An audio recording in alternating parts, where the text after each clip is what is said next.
up and call your soul your own. Go on alone, go on alone. Banish weakness, go on alone. Go on alone, go on alone. Don't look back, just go on alone.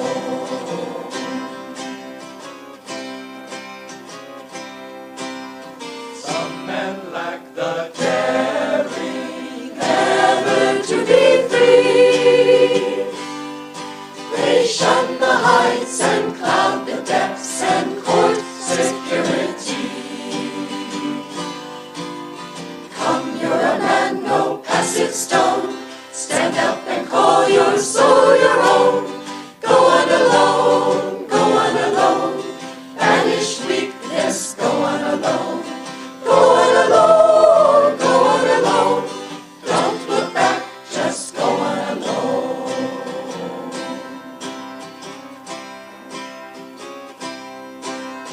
Cowards see but pride in singularity. Oh, never mind if men are wrong, so long as they agree. Come, you're a man, no passive stone. Stand up and call your soul your own. Go on alone, go on alone. Banish weakness, go on alone. Go on alone, go on alone. Don't look back, just go on alone.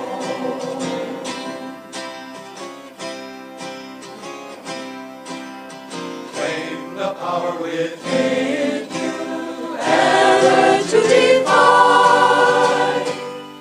The world may change or disappear, but truth can never die. Come, you're a man, no passive stone. Stand up and call your soul your own. Go on alone, go on alone. Banish weakness, go on alone. Go on alone, go on alone. Don't look back, just go on alone.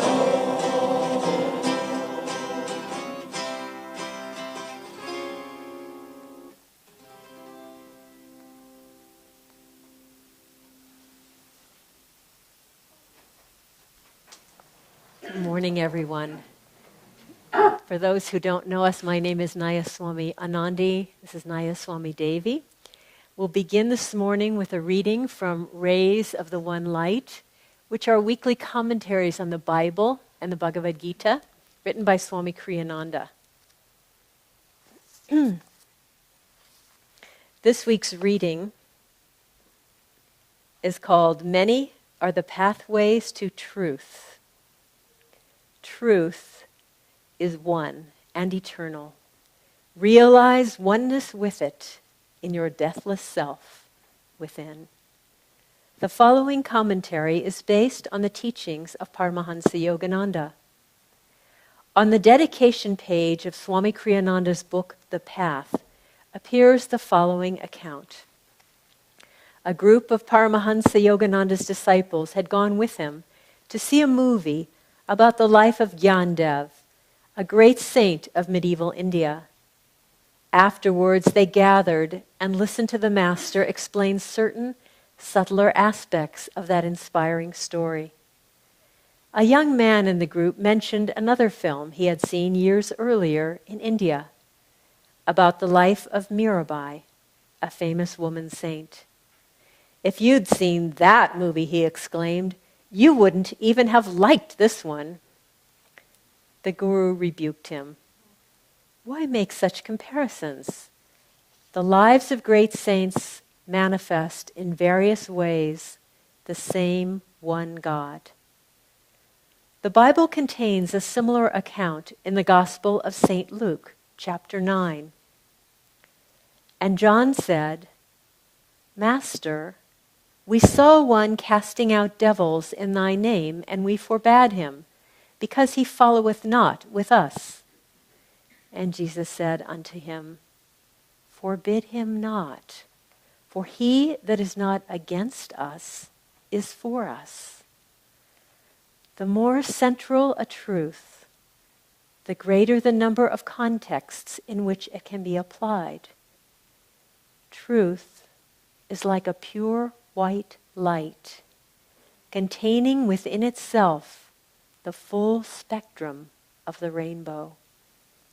Let no one tell you what your path to God ought to be. Many are the paths.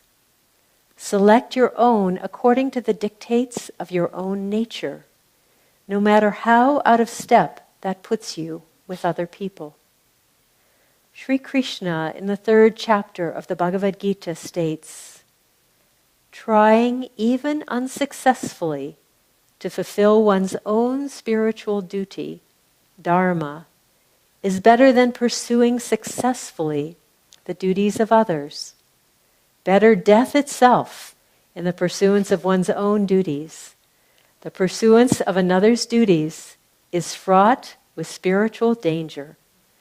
Thus, through Holy Scripture, God has spoken to mankind. Om, Om, Om.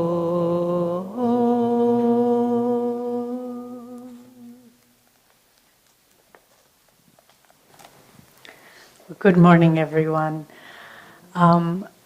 Those of you who know us, I usually give service with my husband Jyotish, and he's recovering from surgery, but he's doing very well and getting better every day.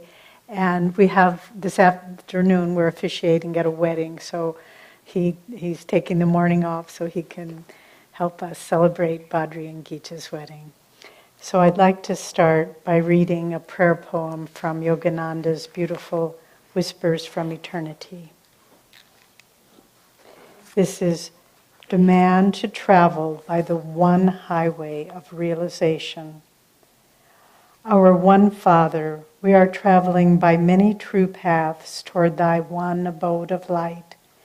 Show us the one highway of common realization, where all bypaths of theological beliefs meet.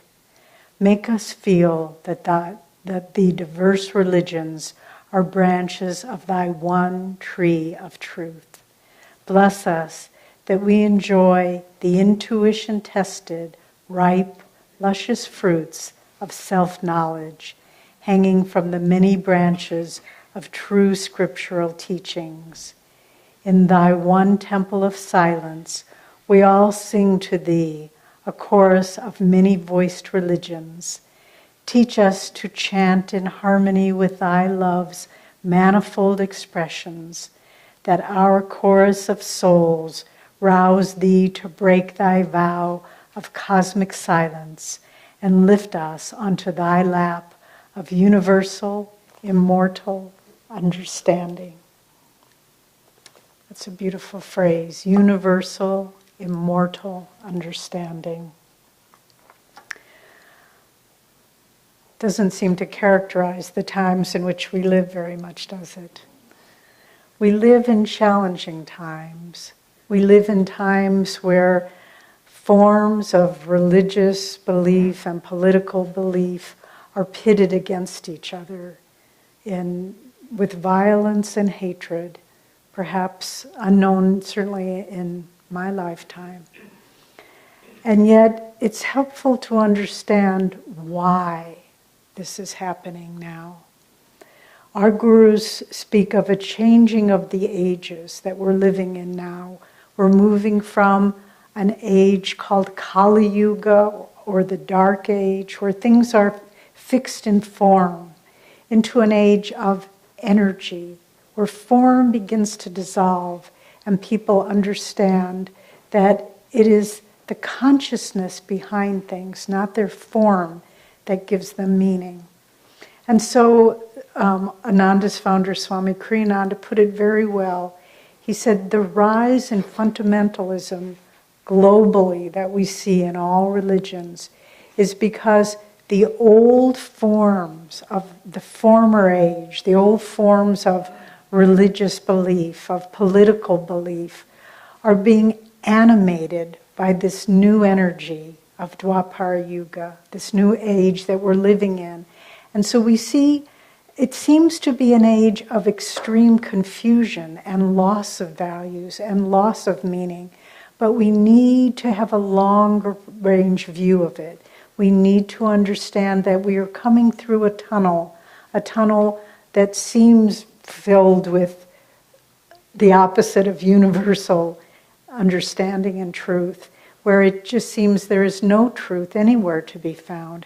But we're moving through this. We were at our community in Assisi earlier this summer in July, and we were talking with our community there, and this image came to my mind, which I found amusing and very appropriate in this context. I said, you know, when we see the rise of fundamentalism in religion, it's like dinosaurs on steroids. You know, they're these big, lumbering forms, and they seem so filled with energy. But the age of dinosaurs passed. It passed long ago.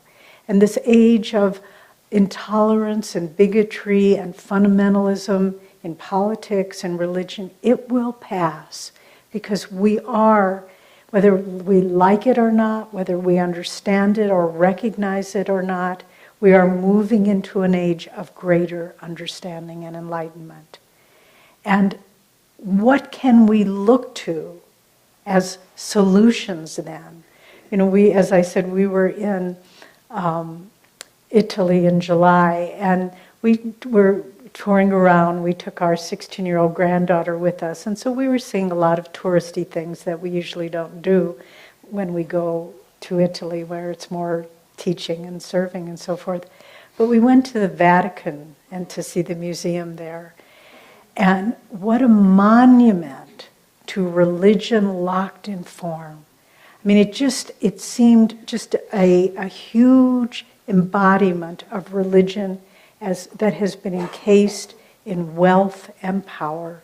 And I felt very, very little inspiration, very little spirituality there at all. And then we went to Assisi, the home of St. Francis. And we've been there many, many times over these last years. Ananda has a beautiful international community outside of the city of Assisi. But some friends, there's always something new to discover. It's so alive. Whereas the Vatican, it just felt frozen in time, carved in stone. And then but in Assisi, there still is the life of spirit. And some friends of ours who live there took us to this little church that we had never been to. I believe it was called St. Stephanos. And it was up a little side street, one little room, one little stone room, some little wooden benches. But it was built in such a way that they said they wanted to make it especially quiet for prayer. And you go into this little stone room, very simple altar, no decorations. We were the only ones there. And you could hear the sound of spirit. You could hear the vibration of Om. And it was so filled with the living presence of God. I thought, okay, here's where spirit lives. It lives in the simplicity and in the formless worship of God. And when we look at the history of religion, it's always self-correcting. It will start off with a thrust of inspiration, and even the life of St. Francis. He lived in the 11th century, and he was born in a time where the church was becoming embedded, locked into power and wealth. And he was a simple, joyful, elevated soul, and he had a vision of Christ. And Christ said, "Rebuild my church," which, as you can see, is falling into ruin. And St. Francis thought it meant he was in a little ruined chapel. He thought it meant put stone upon stone and rebuild this little chapel. But what Christ was saying to him was, the spirit of my church is lost, the devotion, the freedom of belief, and the freedom from rituals and anything ornate and fixed, and that doesn't allow the soul to move with freedom. And so Francis, even at that time, gave rebirth to the spirit of Christianity. But throughout history, when at the time Christ came, the Jews were very fixed in laws and rules, and everything had to be done by the book. And then Christ came, and he said, Moses brought you the law, but Christ came to bring you truth and grace. And that's what we're looking for. We're not, when we want to look, how do we find our way out of bigotry and fundamentalism? It's not through honing down on the laws, what does this book say and what does this scripture say, but truth and grace. And what is truth and grace? Truth doesn't belong to any time, it doesn't belong to any country or race or religion. Truth is the very fabric upon which creation rests, the very foundation upon which creation rests. In the song that our singers sang at the beginning of the service, they said, the world may change or disappear, but truth can never die. And in India, they have a beautiful phrase for it. They call their name for religion, it's not Hinduism. That was something that the West put on them because of the Indus River. They call their religion Sanatan Dharma, the eternal religion or eternal righteousness, eternal truth. And that truth is like a golden thread that weaves its way through all the world religions. And part of Yogananda's mission to the West, our Guru's mission to the West at this time, was to show that the underlying unity of all religions. And you may think, well, not much movement has been made in that direction, but we will pass through this time. There will come a time where people can, the scales will fall from people's eyes and they will recognize Hindu and Muslim and Jew and Christian and Democrat and Republican. Really, they're all taking political stances now. They're all the ego saying, this is what I believe. And as long as politics or religion are based on the ego, it can never find truth. Because it's limited by our own little perspective. But if we approach religion, not what do I believe, how have I been raised, but what is real? What is underlying the reality of my being and of all beings? So as long as religion is locked, is separated, is divided by egotistical perspective, it won't be based on truth. But when it is based on looking for commonality, not what do I believe, but what is real. And, we've been so fortunate in this wonderful community of Ananda, not just here, but globally, because it's living your faith, it's living your belief. Because here we have several hundred people living in this community, but throughout the world. And what holds us together is a desire for truth. Not what do I want, not what do I believe, not anything I think this is right, but what is truth, what is real. And the more we can approach our life that way, the more we can be looking all the time for the underlying connection with all of life. Life becomes such a glorious thing. Life becomes a never-ending opening up of our consciousness, and we are able to experience an underlying beauty and truth. And we've had, my husband and I, and many of us in this room, have had the great blessing of traveling with Swami Kriyananda throughout the world. And he's a man who has dedicated the last 60 plus years of his life in the search for truth. And rather than making him wedded in his own beliefs, wherever he goes, people recognize him as a friend, as a brother, as someone they can share with, as someone who understands them. And the acceptance of every belief, every religion, every point of view as having validity. Yogananda said that God is center everywhere, circumference nowhere, meaning that there is no limitation on what we see as truth. It's that truth is centered in every reality. And it's such a freeing experience when we start to realize that I don't have to defend what I believe. This flies in the face so dramatically of what we see going on in the world today. But whatever is. If I believe something, if that truth resides within me, what difference does it make what anyone says about it? If I know it to be true, and the reality is, it's only when we are unsure and insecure in our beliefs and our faith that we have to defend it. But if when we were in Rome, we went to the Colosseum, and again, a place, incredible, amazing engineering. But what happened there? You just feel one can almost see it in one's mind eye, the Christian martyrs tied at the stake and releasing the hungry animals to ravage them and devour them. But if they were centered in their faith, it was all right. Because the body will go, the body may suffer, but truth and the truth of our own being can't die.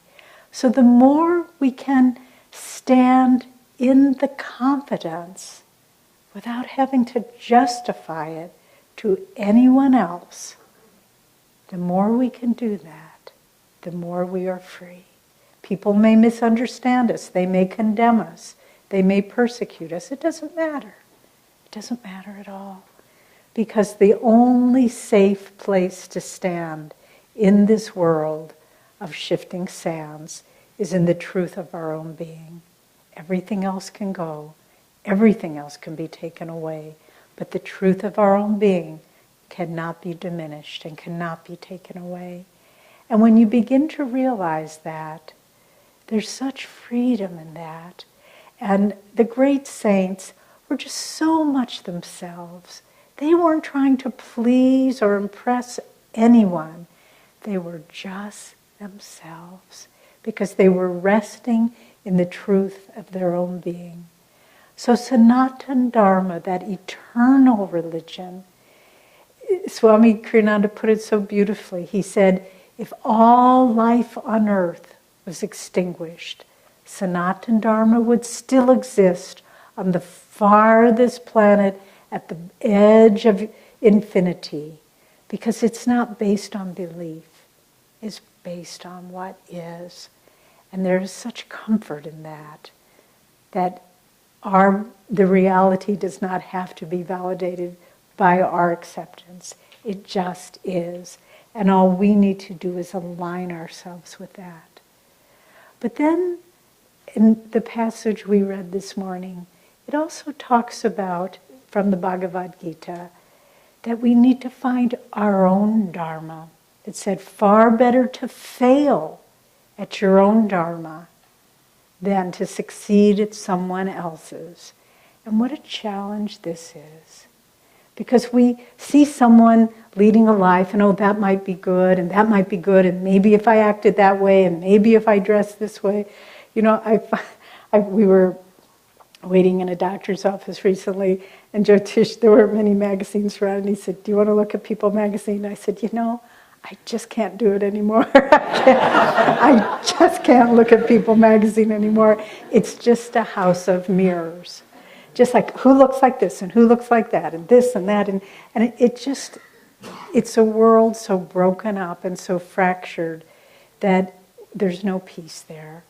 But when we start pulling back and saying, who am I really? And how does God want to sing through me? How can I further this truth of my own being in this world? And not what it looks like on the outside. This is really the goal of all of our lives, to find out who we are and to live that based on the peace and the genuineness of our own being. Genuine. And again, it's been such a blessing to live in a spiritual community like Ananda. For those of you who are visiting here, come when you can, or join our virtual community, which is a growing network of people worldwide who can be connected through our online services. But I remember one of the very first days I came here, 1969, I just graduated from college and I was trying to figure out, and really people often ask me, well, why did you come to Ananda? And all I can say was, God brought me here. I had no idea what I was doing, or I had no idea why I came, but God brought me here. But as soon as I came, I remember the moment where I took a deep breath. This was in the first few days. And I just thought, I don't have to play games anymore. I don't have to try to impress anybody. I don't have to try to put up a front of self-identification that I think is what is expected of me. I can just be myself. And all these subsequent years, it's been such a joy to live that way, to find what's real for me, what's meaningful, how can God serve through me? Maybe He can serve way better through somebody else. It doesn't make any difference at all. How does God want to come through me? And so in our looking at our own Dharma, and it doesn't matter if we succeed or fail, that's the beauty of it all. The search for God is not about winning. It's not a competitive sport. It's not that some people are closer to God than other people, and that takes up all the room at the front of the line. Quite the opposite. The search for God is about, honestly, I'll tell you, I think it's more about failing than succeeding. Because in failure, we touch the feet of God. When we succeed, we think, oh, I did that, I'm pretty good. But when we fail, all we can do is say, God, show me the way, because I can't do it by myself.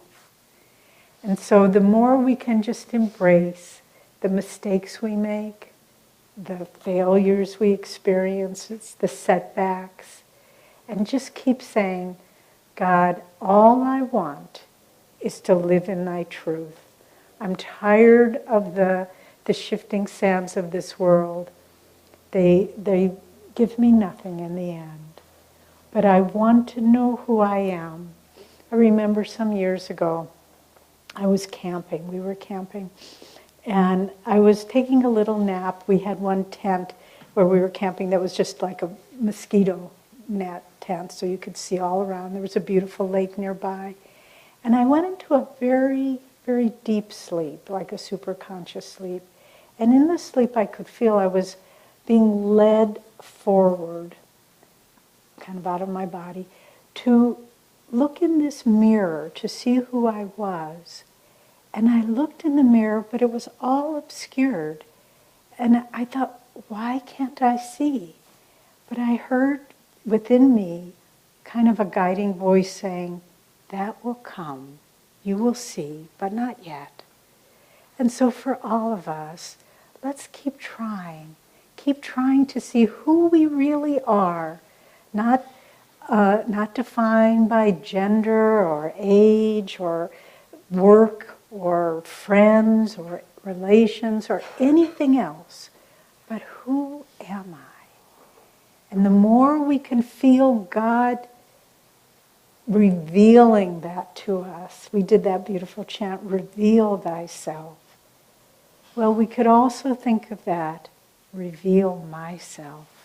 Because in the end, it's the same. The God that we call to is our true self.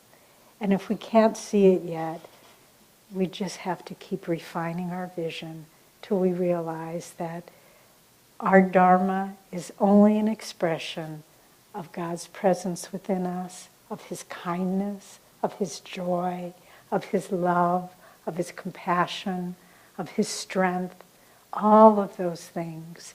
And then we look at the world around us. There's a beautiful quote by Gandhi that said, "We must become the change we want to see in the world."